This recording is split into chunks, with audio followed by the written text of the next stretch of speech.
What if I told you the real Cinco de Mayo dish was almost erased on purpose? Mole Poblano. Oh, bloody mo! A rich, dark, spicy, sweet sauce born in the very city Cinco de Mayo celebrates, once reigned as the holiday's hero. But now, Americans toast with margaritas, down tacos, and call it a day. So, how did a centuries-old symbol of Mexican resistance get swapped out for beer buckets and sombreros? It's a spicy tale of war, culture, marketing, and a dish so intense it takes more than 20 ingredients and hours to make. Grab your taste buds and your history books. We're diving into how one iconic Mexican dish got sidelined, and what that says about how we rewrite food history. So first off, the Battle of Cinco de Mayo? It's not Mexican Independence Day. Yeah, sorry to ruin the fiesta. While most Americans think it's the 4th of July with a lime wedge, Cinco de Mayo actually commemorates the Battle of Puebla in 1862, when a scrappy Mexican army shocked the world by defeating the mighty French. It wasn't just a win, it was an underdog legend. Think Rocky with sombreros. And where did this miraculous win take place? Puebla, the same place that gave birth to one of Mexico's most complex, treasured, and sacred dishes, mole poblano. Coincidence? Absolutely not. Mole poblano, a thick, velvety sauce made with more than 20 ingredients like dried chilies, spices, chocolate, and even nuts, was a symbol of cultural pride. It takes hours, sometimes days, to make right. It's not just food, it's culinary resistance. Back in Puebla, mole wasn't just served, it was ceremonial. Think weddings, baptisms, and yes, celebrations like Cinco de Mayo. After the battle, locals didn't pop champagne, they poured mole over chicken and gathered to honor their victory with flavor. But flash forward to the United States? America, America! Mole got ghosted. Instead of slow-cooked heritage, we got dollar tacos and watered-down margaritas. Why? Well, America did what it does best. It commercialized it. All right, picture this. It's the 1980s. I remember that summer, 1980 Chicago. And beer companies in the US are scrambling to find their next big sales spike. Summer was too far away, spring break was over, but then someone points at May 5th on the calendar and goes, It's Cinco de Mayo, Mr. Pewter Schmidt. what if we turn this into a fiesta? Boom!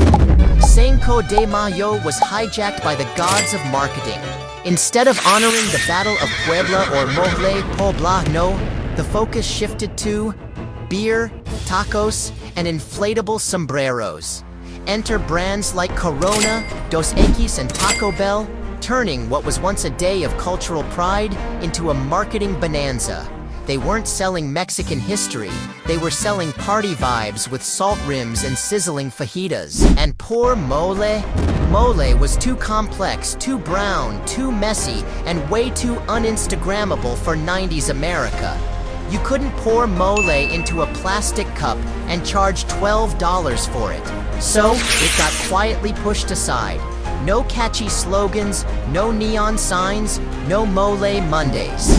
Instead, we got frozen margarita machines and combo platters with hard-shell tacos and American cheese. Let that sink in. A sauce once made by nuns to honor visiting dignitaries, replaced by a fast food taco dipped in nacho cheese. Even Hollywood played a part. Think about it. Have you ever seen a mole-drenched chicken thigh in a Cinco de Mayo movie scene? Nope. But you've seen plenty of tequila shots and mariachi bands at college parties. This wasn't just erasure, it was a rebranding of an entire cultural celebration into a frat house holiday. Shot. But the real stories, the resistance, the flavors, the tradition, they didn't disappear. They just went underground. And that's where we're headed next, to the kitchen still fighting to keep mole alive.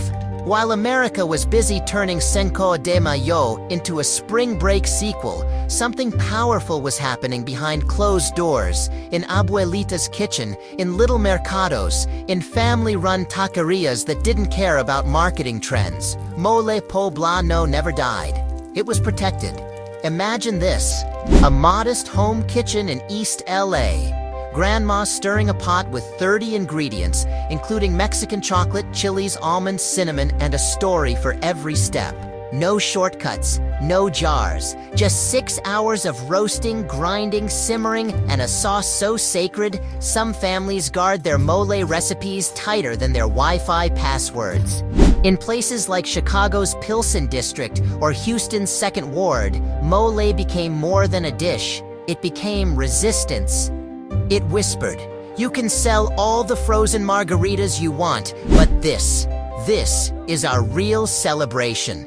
And let's not forget the women behind these kitchens, often mothers and grandmothers who brought their traditions across the border through generations and refused to let a marketing campaign wipe away centuries of flavor. Ever tried making mole from scratch? It's not just cooking, it's culinary choreography. You toast the chilies just enough to bring out the oils, but not enough to burn. You grind spices with precision. You layer flavors like a symphony. It's not TikTok cooking, it's ancestral alchemy. And still, in small-town fiestas, church fundraisers, and quiet family dinners, mole held on. Even young chefs started picking up the ladle again, experimenting with mole ramen, mole-inspired BBQ, or even vegan mole tacos, proving that tradition can evolve without being erased. So while the mainstream tried to bury it under beer foam and taco kits, mole kept bubbling quietly in defiance. It never left. We just stopped looking. Cinco de Mayo commemorates the Battle of Puebla in 1862, a moment when a scrappy, outgunned Mexican force stunned the world by defeating the mighty French army. Now here's the part no one talks about. That victory happened in Puebla, the birthplace of Mole Poblano. Coincidence? Not even close. Mole isn't just a dish, it's symbolic armor. A rich, deep, complex sauce born from resilience, fusion, and identity, just like the people who held off a European superpower with limited weapons but unlimited will. France brought cannons, Puebla brought spirit, and after the battle, they brought mole to the table. Think about it. The sauce itself is a blend of Old World and New World ingredients, indigenous chilies, Spanish nuts and spices, African influences from enslaved peoples. Puebla. All cooked into one harmonious, spicy masterpiece. Mole is history on a plate, so what better way to honor Cinco de Mayo than with the very flavor that was born in the very town that gave the day its meaning? Here's the irony. While beer companies plaster sombreros and maracas on billboards, mole, the real deal, is sitting quietly in home kitchens, waiting to be remembered. Next time someone hands you a lime-soaked frozen margarita and says Happy Cinco de Mayo, ask them if they've ever had mole poblano. Then watch their face go blank. That's the erasure we're talking about. Mole is the story of survival and pride. It's not party fuel, it's legacy fuel. It's the answer to, who are we and how did we get here? And that's exactly why mole poblano isn't just a Cinco de Mayo dish. It is Cinco de Mayo. Mole poblano could have been lost. Seriously, with globalized food trends, fast food dominance, and even within Mexico, regional dishes often get pushed aside by the shiny, Instagrammable new thing. But mole held its ground. And you know why? Because every family in Puebla that keeps Grandma's recipe alive is fighting cultural erasure with every stir of the spoon. Because every abuelita that grinds 20-something ingredients by hand is doing more than cooking, she's preserving a people. This is a dish that takes time, not shortcuts. You toast the chilies, you grind the spices, you stir it for hours. It's not fast food, it's resistance food, and it's spreading. From humble kitchens in Puebla to Mexican-American homes in Chicago, Los Angeles, and Texas, even in trendy restaurants across New York, Mole Poblano is having a moment. Not as a novelty, but as a statement. Go ahead, Google authentic Mole Poblano recipe, and watch your browser beg for mercy. It's not a recipe, it's a saga. And that's exactly the point. Today, for many Mexican Americans, mole isn't just a taste of home, it's a flag without fabric. A way to connect with roots deeper than any marketing campaign. A reminder that Cinco de Mayo isn't about tequila shots and cheap taco deals. It's about identity, victory, and cultural memory. So when you sit down to eat mole, you're not just tasting a sauce. You're partaking in survival, storytelling, and history, all in one bite. Mole Poblano survived because it mattered, and it still does. So next time Cinco de Mayo rolls around and you see the streamers, sombreros, and tequila promos, ask yourself, what's missing from this picture? Because behind the party hats and margarita specials is a story much deeper, one that's been buried under layers of glitter and guac.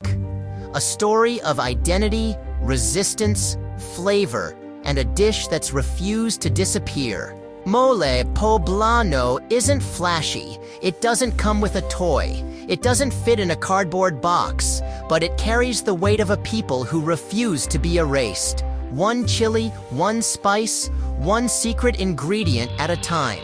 Imagine if your favorite childhood food vanished from every menu. What would that feel like? Now imagine your entire culture filtered through tacos and novelty mustaches. Yeah, that's what's at stake. Cinco de Mayo isn't just a party. It's a moment to reclaim the real story, to honor a tiny town's impossible victory, and the food that embodies it. It's not just about remembering, it's about recognizing. So this year, skip the frozen margarita and plastic mustache. Make some mole, share the story, and pass it on. Because the best way to preserve culture is to put it back on the plate.